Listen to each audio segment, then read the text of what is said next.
Hi everyone. Happy Monday. I wanted to chat in with you guys this morning. I am in my backyard again. This has been my new spot during the quarantine. Doing online therapy and meeting with my clients in my home office that I know most people have created because of the quarantine. And so this has been the spot I come to talk with you guys, and I have my tea as always. And for today, I wanted to talk to you guys about anxiety.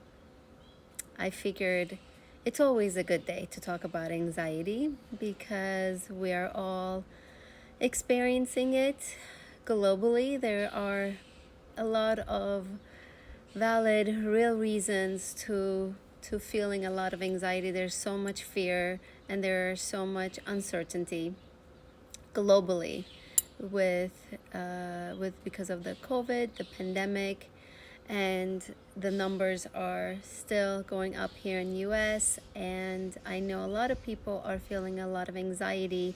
Right now it's July, and come next month, August, there are conversations about what to do about schools. So I know that a lot of people are feeling the anxiety of what will happen next month, what is happening right now. And the other reason I wanted to talk to you guys about anxiety, knowing that we are all dealing with it, knowing that anxiety is what I like to call part of life, being a human being. You are always trying to figure out your anxiety, where it's coming from. And for those reasons, I figured this morning talking to you guys about anxiety probably will be helpful. And I always love that this Instagram has these live chats for you to replay later on the page. So, conversation about anxiety. So, thank you everyone for stopping by. I tend to not announce these IG lives I'm doing just because I like to keep them casual. And I wanted to talk about anxiety because I know a lot of us are feeling anxiety. It's something that I deal with all my life, and it's something that I'm always learning to manage and have a kind, loving relationship with my anxiety. And I think that's where I like to start today's conversation on anxiety is by talking about how normal it is to feel anxious. That anxiety is actually part of our survival mechanism. It is part of what keeps us safe is to have our anxiety fight or flight nervous system. So when we remember that actually anxiety is not something that we want to get rid of because it's crucial for our survival, I think it's one of the most important things to start with is how normal the anxiety is. So that reminds me of when I was in college, there was a study I remember learning about that really put into perspective how we don't want to numb anxiety, or we don't want to live with a lot of anxiety. There was a study where they did with college students, and they wanted to look at their performance level with their anxiety level. And what they found were this inverted U levels, where the students that had very little anxiety or too much anxiety, so when they were on the either end of the spectrum, they actually had the lowest performance. And the students who had the highest performance actually had what we called moderate level of anxiety. And it was one of the most amazing studies that I always reference to because it just does a wonderful job explaining how healthy level, moderate level of anxiety is actually good for us. It actually helps us perform and show up as our best self. I always think of, like, when you have some anxiety about going for a job interview, or you have some anxiety about speaking in front of people, and you have some anxiety about applying to college or meeting somebody for a first date, and those anxieties are actually what helps us be prepared, right? It's those anxieties that get us to be prepared to figure out what we want to say, or if it's a job application or a college application, work on how we want to present ourselves. So we really want to remember those times in our lives where healthy level of anxiety actually helped us. And we really want to remember that anxiety becomes debilitating. And I know that there are so many of you will be watching this that is going through, clinical anxiety, generalized anxiety disorder, obsessive compulsive disorder. And it's not to say that anxiety can't be debilitating. I know that anxiety can be very overwhelming, especially when it's filled with panic and you're having panic attacks, you're hyperventilating and you're having a hard time. So anxiety is very challenging and is a real emotion. And what we want to talk about today is that anxiety is not all bad. I wanted to start this conversation on anxiety by really starting, I guess, on a positive note and talk about how anxiety is a healthy emotion. It's important for our fight or flight response. It's important for our survival. There are all these studies and all of these personal moments in our lives. We know that our anxiety was really helpful in getting us prepared. So let's talk about times that anxiety becomes too difficult to manage. And one of my favorite analogies, and I'm curious if some of you have heard it, is the anxiety is like a smoke alarm. And so this analogy that anxiety is like a smoke alarm is really wonderful. So you have to kind of step back and think of your smoke alarm at home and think of all the times where your smoke alarm went off and that kind of loud, annoying siren went on when you were maybe having to cook something too smoky, or whatever you were cooking in the oven made enough steam that the smoke alarm turned on and you hear this annoying siren. And what do? You stay calm, right? You grab your towel, and I'm sure you're pretty annoyed. You grab your towel and you fan your smoke alarm, or you just grab a ladder or a step, you get on it, and then you turn your batteries off of your smoke alarm. But the whole time you're calm, right? Even the smoke alarm is like making this annoying siren that is supposed to tell you that the house is on fire. But what do? You stay calm. So that's the analogy, that sometimes our anxiety is like a smoke alarm, that it goes off in the absence of a real danger. And I love that some of you can relate to the accuracy and how silly that smoke alarm is, right? And definitely, I have to admit, I'm rolling my eyes when I'm actually doing this in real life. I'm like, oh, this stupid smoke alarm is going off again, and I'm fanning it. But the truth is, the anxiety in our mind, anxiety in our brain, sometimes does work like a smoke alarm, meaning that sometimes our anxiety response goes off in absence of real danger. And what we call it is that sometimes our anxiety can misfire, that it can miscommunicate, and it can give us those anxiety responses, that chest, the heaviness in your chest, or your hands are sweating and your mouth is dry, or you're kind of getting a little dizzy or nervous in your body. You're getting all these anxiety responses, but you have to kind of slow down and realize that there's no real danger and start to remain calm as you ride that wave of anxiety. So I'll talk a little bit about that in a few minutes, about this idea of riding that wave of anxiety. But I wanted to first talk a little bit more about how, again, our anxiety can misfire, it can misdetect when there's no real danger, and give us a sensation of anxiety as if something bad is happening. So once you start to understand, because I think a lot of our mental well-being has to start with understanding our experience. I know a lot of times in our therapy websites and our blogs, we talk a lot about how therapy is about gaining insight, and it's a beautiful word. Insight is a beautiful, beautiful word, but I really want to explain what it means to gain insight. And to me, insight means understanding yourself. Insight is knowledge. Insight is information. Insight is what we call psychoeducation. So again, I wanted to take a minute to talk about how our anxiety is normal. We are meant to have anxiety response. That is big reason why we are able to keep ourselves safe. And then there are also other times we have to accept.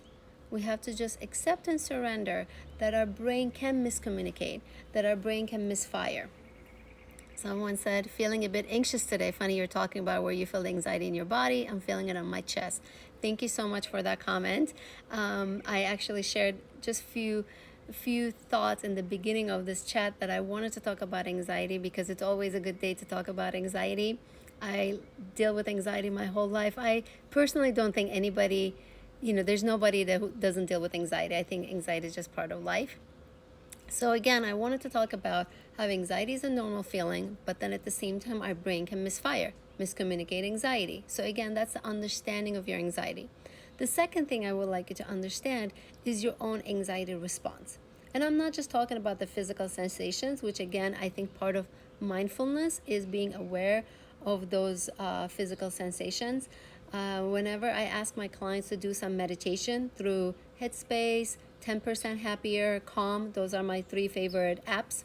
Whenever I ask them to do meditation, whether you're doing 3-minute breathing exercise, a breathing meditation, the goal isn't just to learn how to have deep breathing. Actually, the goal is to learn how to notice yourself, how to notice the thoughts you're having, how to notice your breath and your bodily sensation.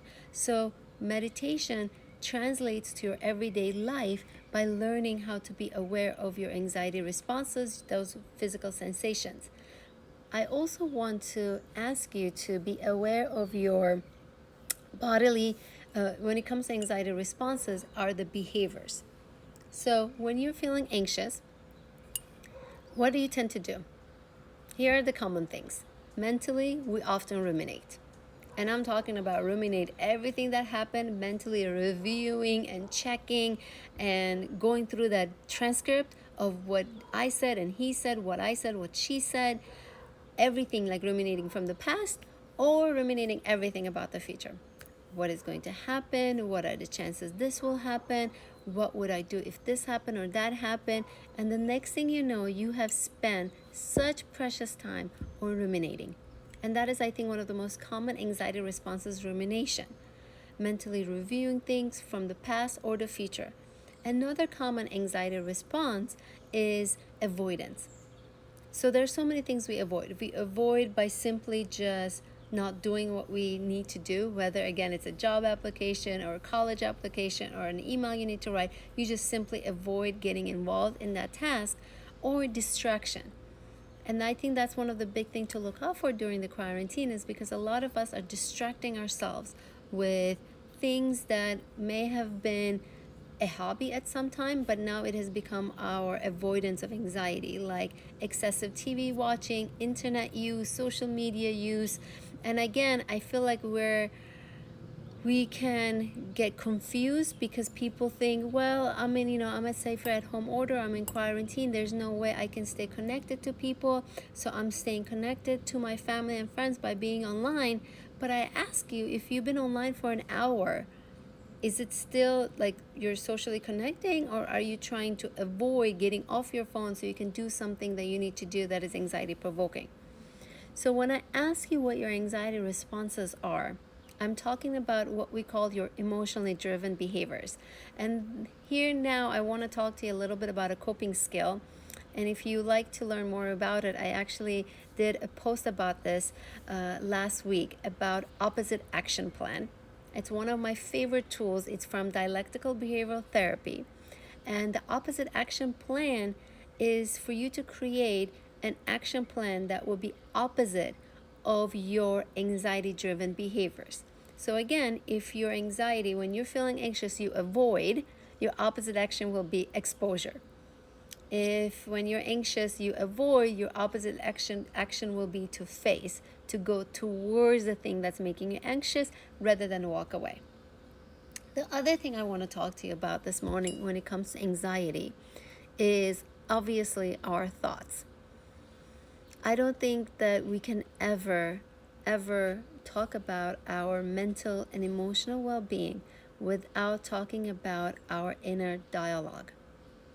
The narratives, the stories we're telling ourselves when we're anxious. Because today's topic is all about anxiety. And thank you all so much for joining for a little bit. I really appreciate it. It's Monday morning. I'm sure it's crazy. A lot is going on when you transition from a weekend to the weekday. And this morning I wanted to talk about anxiety. I think it's probably very timely with it being a Monday morning and everything that's growing up globally. And I also shared already a couple times during this chat that anxiety is something obviously I work on my personal life, so it just seemed like a good topic. And the last piece I wanted to talk to you about when it comes to anxiety is our anxious thoughts. Because the way we feel inevitably has a relationship with the way we're thinking. And often when we are feeling anxiety, and again, it could be because your brain just misfired and start to have that anxious response, there are thoughts that follow along that can be very catastrophizing. Those are a few things you want to look for. Black or white thinking, also known as all or nothing thinking.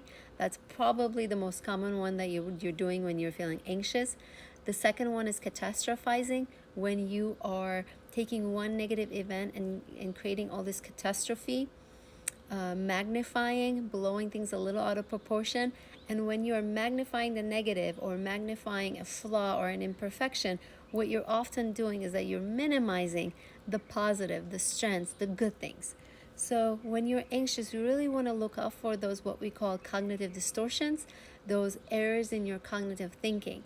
And it doesn't mean error like there's something wrong with you. It's more a term I like to use, those cognitive distortion, our distorted thinking, because we really want to acknowledge that when we notice a thought, when it is irrational or rational, when it is unhealthy or healthy, when it is hurtful or helpful for us. So again, when I call thoughts distorted, it's an error in your thinking. It doesn't mean there's something wrong with you. It's more, again, to acknowledge when a thought is healthy versus unhealthy for us.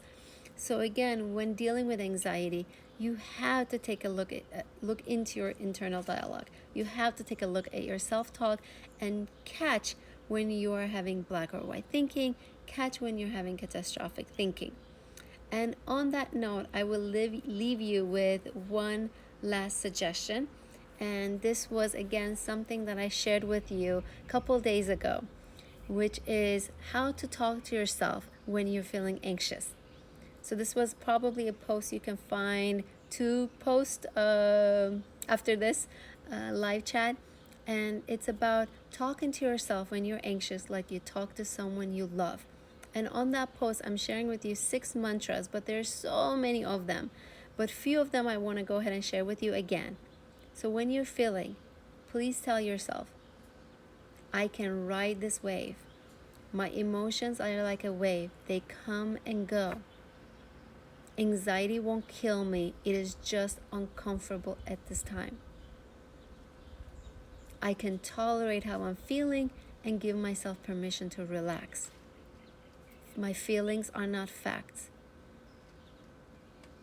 You can practice any of these positive affirmations specifically targeted in comforting, validating, soothing, regulating your anxiety.